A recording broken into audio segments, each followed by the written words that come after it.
S வீட்லேயே chana chat எப்படி பண்ணுறதுன்னு பார்த்துலாமா? அதுக்கு கருப்பு கடலையை வந்து 4 ஹவர்ஸ் பிஃபோரே ஊற போட்டு அது நல்லா வேக வச்சு எடுத்துக்கோங்க.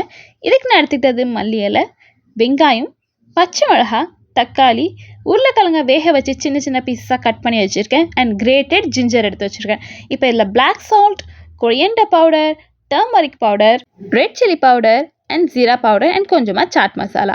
இப்போ ஒரு கடாயில் கொஞ்சமாக எண்ணெய் ஊற்றி ஜீரா போட்டுக்கோங்க. பொரிச்சதுக்கப்புறம் அதில் நம்ம எடுத்து வச்சுக்க கிரேட்டட் ஜிஞ்சரையும் க்ரீன் சில்லியும் போட்டுருங்க. இப்போ வேக வச்சு இந்த கடலையை போட்டு நல்லா மிக்ஸ் பண்ணிக்கோங்க. இப்போ நம்ம மசாலா பவுடர்லாம் எடுத்து வச்சுருந்தோம்ல, மல்லித்தூள், மிளகாத்தூள், ஸோ அதில் வந்து கொஞ்சமாக தண்ணி மிக்ஸ் பண்ணி பேஸ்ட் மாதிரி இதில் போட்டுக்கோங்க. அது நல்லா ட்ரை ஆனதுக்கப்புறம் நம்ம கட் பண்ணி எடுத்து வச்சுக்க வெங்காயம், தக்காளி, மல்லி இலை இது எல்லாத்தையுமே அதில் போட்டு நல்லா ஒரு மிக்ஸ் கொடுத்துட்டு ஆஃப் பண்ணிடுங்க. தென் அதுக்கு மேலே டாப்பிங்க்கு வந்து ஆலு புஜியா ஒரு ஏதாவது உங்கள்கிட்ட சேவிச்சுன்னா மேலே டாப்பிங் கார்னிஷிங் பண்ணி சர்வ் பண்ணலாம். ஸ்பைஸியாகவும் இருக்கும், டேஸ்ட்டாகவும் இருக்கும். Have it.